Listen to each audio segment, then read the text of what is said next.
ಉಚ್ಚಾಟನೆಯ ಬಳಿಕ ಮೊದಲ ಬಾರಿಗೆ ಸ್ವಕ್ಷೇತ್ರಕ್ಕೆ ಯತ್ನಾಳ್ ಆಗಮಿಸಿದ್ದಾರೆ. ವಿಜಯಪುರದ ಸಿದ್ದೇಶ್ವರ ದೇವಸ್ಥಾನದಲ್ಲಿ ವಿಶೇಷ ಪೂಜೆ ಕಾರ್ಯವನ್ನ ಕೂಡ ನೆರವೇರಿಸಿದ್ದಾರೆ ಯತ್ನಾಳ್. ಉಚ್ಚಾಟನೆಯಾದ ನಂತರದಲ್ಲಿ 2 ದಿನ ಕಾಣಿಸಿಕೊಂಡಿರಲಿಲ್ಲ. ಆ ನಂತರದಲ್ಲಿ ಮತ್ತೆ ವಾಗ್ದಾಳಿಯನ್ನ ಮುಂದುವರಿಸಿದ್ರು. ಈಗ ವಿಜಯಪುರದ ಸಿದ್ದೇಶ್ವರ ದೇವಸ್ಥಾನದಲ್ಲಿ ವಿಶೇಷ ಪೂಜೆ ಮಾಡಿಸಿದ್ದಾರೆ. ಪ್ರತಿ ವರ್ಷ ಯುಗಾದಿ ಪಾಡ್ಯದಂದು ಯತ್ನಾಳ್ ಹೋಮ ಹವನ ಇತ್ಯಾದಿಗಳನ್ನ ಮಾಡಿಸ್ತಾರೆ. ಪೂಜೆಯಲ್ಲಿ ಪತ್ನಿ ಶೈಲಜಾ, ಸಿದ್ದೇಶ್ವರ ಸಂಸ್ಥೆಯ ಪದಾಧಿಕಾರಿಗಳು ಕೂಡ ಭಾಗಿಯಾಗಿದ್ರು. ದಾಸೋಹ ನಿಲಯ ಜೊತೆಗೆ ಕಟ್ಟಡ ಉದ್ಘಾಟನಾ ಪೂಜಾ ಕಾರ್ಯದಲ್ಲಿ ಭಾಗಿಯಾಗಿದ್ದಾರೆ. ಬಿಜೆಪಿಯಿಂದ 6 ವರ್ಷಗಳ ಕಾಲ ಉಚ್ಚಾಟನೆಗೊಂಡಿದ್ದಾರೆ ಯತ್ನಾಳ್. ಬಿಜೆಪಿಗೆ ವಿತ್ ಪವರ್ ವಾಪಸ್ ಬರ್ತೀನಿ ಅಂತ ಹೇಳಿಕೆಯನ್ನ ಕೂಡ ಕೊಟ್ಟಿದ್ದಾರೆ. ಆ ನಂತರದಲ್ಲಿ ಇವತ್ತು ಪೂಜಾ ಕಾರ್ಯದಲ್ಲಿ ತೊಡಗಿಸಿಕೊಂಡಿದ್ದಾರೆ. ಸಿದ್ದೇಶ್ವರ ದೇವಸ್ಥಾನದಲ್ಲಿ ವಿಶೇಷ ಪೂಜೆ ಮಾಡಿಸಿದ್ದಾರೆ.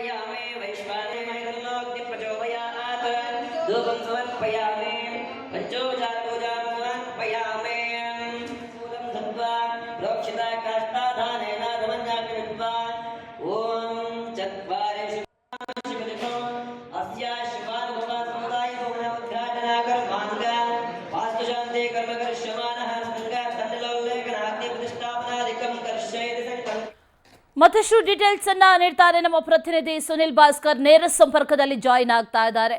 ಸುನಿಲ್ ಭಾಸ್ಕರ್, ಉಚ್ಚಾಟನೆ ಆದ ನಂತರದಲ್ಲಿ ಮತ್ತೆ ಸಿಡಿದಿದ್ರು, ಮತ್ತೆ ವಾಪಸ್ ಆಗ್ತೀನಿ ಬಿಜೆಪಿಗೆ ಅನ್ನುವಂಥ ಸ್ಟೇಟ್ಮೆಂಟ್ ಕೂಡ ಕೊಟ್ಟರು. ಈಗ ಪೂಜೆಯಲ್ಲಿ ಭಾಗವಹಿಸಿದ್ದಾರೆ.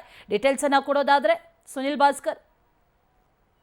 ಖಂಡಿತವಾಗೂ ಅಶ್ವಿನಿ ಅಂತಂದ್ರೆ ಪ್ರತಿ ವರ್ಷ ಕೂಡ ಯುಗಾದಿ ಪಾಡ್ಯದಂದು ವಿಜಯಪುರ ನಗರ ಶಾಸಕರಾದಂತಹ ಬಸನಗೌಡ ಪಾಟೀಲ್ ಯತ್ನಾಳ್ ಅವರು ಸಿದ್ದೇಶ್ವರ ದೇವಸ್ಥಾನದಲ್ಲಿ ಪ್ರತಿ ವರ್ಷ ಕೂಡ ವಿಶೇಷ ಪೂಜೆಯನ್ನು ಕೂಡ ಸಲ್ಲಿಸ್ತಾ ಇದ್ದಾರೆ. ಜೊತೆಗೆ ತಮ್ಮ ಪತ್ನಿ ಶೈಲಜಾ ಹಾಗೂ ಸಿದ್ದೇಶ್ವರ ಸಂಸ್ಥೆಯ ಪದಾಧಿಕಾರಿಗಳೊಂದಿಗೆ ಪ್ರತಿ ವರ್ಷ ಕೂಡ ಅವರು ವಿಶೇಷ ಪೂಜೆಯನ್ನ ಮಾಡುವಂತದ್ದು. ಅದೇ ರೀತಿಯಾಗಿ ಇಂದು ಕೂಡ ವಿಜಯಪುರ ನಗರ ಶಾಸಕ ಬಸನಗೌಡ ಪಾಟೀಲ್ ಯತ್ನಾಳ್ ಅವರು ಮೊದಲ ಬಾರಿಗೆ ಅಂದ್ರೆ ಉಚ್ಚಾಟನೆ ಆದಂತಹ ಸಂದರ್ಭದಲ್ಲಿ ಮೊದಲ ಬಾರಿಗೆ ವಿಜಯಪುರ ನಗರಕ್ಕೆ ಆಗಮಿಸಿದ್ದಾರೆ. ಬಟ್ ಆಗಮಿಸುವ ಮೂಲಕ ಪ್ರತಿ ವರ್ಷದಂತೆ ಈ ವರ್ಷವೂ ಕೂಡ ಅವರು ವಿಶೇಷ ಪೂಜೆಯನ್ನ ಸಿದ್ದೇಶ್ವರ ದೇವಸ್ಥಾನದಲ್ಲಿ ಬೆಳಗ್ಗೆ ಸಲ್ಲಿಸಿದ್ರು. ಜೊತೆಗೆ ಈಗ ಸಿದ್ದೇಶ್ವರ ಸಂಸ್ಥೆ ಏನು ಕಟ್ಟಡಗಳಿದಾವೆ, ಪ್ರಮುಖವಾಗಿ ಸಿದ್ದೇಶ್ವರ ಸಂಸ್ಥೆಯಿಂದ ದಾಸೋಹ ನಿಲಯ ಆಯಿತು ಹಾಗೂ ನಿರ್ಮಿಸಿದ್ದಾರೆ. ಆ ಕಟ್ಟಡಗಳ ಉದ್ಘಾಟನೆ ಮಾಡುವಂತ ಪ್ರಯುಕ್ತವಾಗಿ ಇಂದು ಕೂಡ ಈಗ ಕಟ್ಟಡದಲ್ಲಿ ವಿಶೇಷ ಪೂಜೆನ ಹಮ್ಮಿಕೊಂಡಿರುವಂತದ್ದು. ಅದರಲ್ಲೂ ಪ್ರಮುಖವಾಗಿ ಸುದರ್ಶನ ಮಂಡಲ ಹೋಮ, ಉಮಾಮಹೇಶ್ವರಿ ಮಂಡಲ ಪೂಜೆ, ಗಣ ಹೋಮದಲ್ಲಿ ಶಾಸಕ ಯತ್ನಾಳ್ ಅವರು ಭಾಗಿಯಾಗಿರುವಂತದ್ದು. ಅಂದ್ರೆ ಪ್ರತಿ ಬಾರಿ ಕೂಡ ಏನು ಯುಗಾದಿ ಸಂದರ್ಭದಲ್ಲಿ ಅವರು ವಿಜೃಂಭಣೆಯಿಂದ ಪೂಜೆ ಪುರಸ್ಕಾರ ಮಾಡ್ತಾರೆ. ಪ್ರತಿ ವರ್ಷ ಕೂಡ ಯುಗಾದಿ ಹಬ್ಬವೇ ನಮ್ಮ ಹೊಸ ವರ್ಷ ಅಂತ ಹೇಳಿ